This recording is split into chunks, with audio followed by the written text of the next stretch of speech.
কাঁদে দেখে যিশুর কাছে গিয়ে বলল, হে রব্বি, তুমি যে গাছকে শাপ দিয়েছিলে সে গাছ শুকিয়ে গেছে। তখন যিশু তার বাক্যে বলছে যে ঈশ্বরে বিশ্বাস রাখো। আমেন। এই কথাটা কেন বলেছে?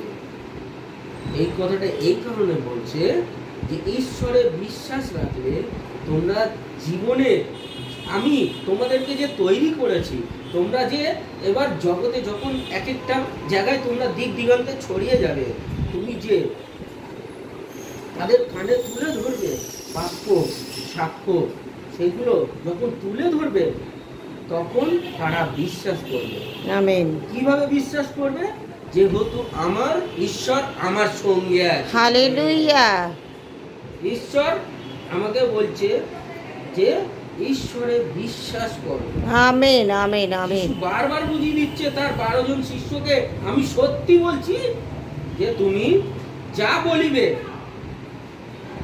তুমি তাই জীবনে পাইবে। Amen amen. বলছে এখানটায়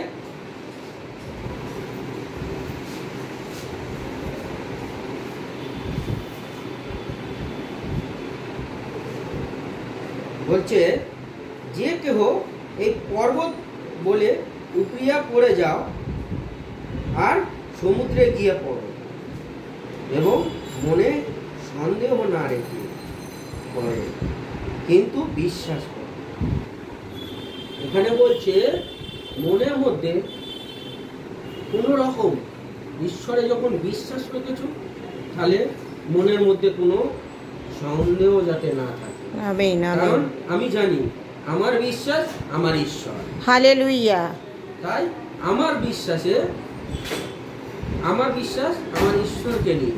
আমেন। আমি এখানে পর্বতকে বোঝাচ্ছে, পর্বতকে যদি তুমি বিশ্বাস রেখে বলো, মানে আমাদের মধ্যে আমাদের জীবনে এই পর্বতের মতো অনেক দুঃখ কষ্ট যন্ত্রণা আসবে আর এসেছে, প্রভু, কিন্তু আমরা ঈশ্বরে যখন বিশ্বাস রাখি না, এই পর্বতের মতো দুঃখ কষ্ট আমরা তাকে সরিয়ে ফেলতে পারি।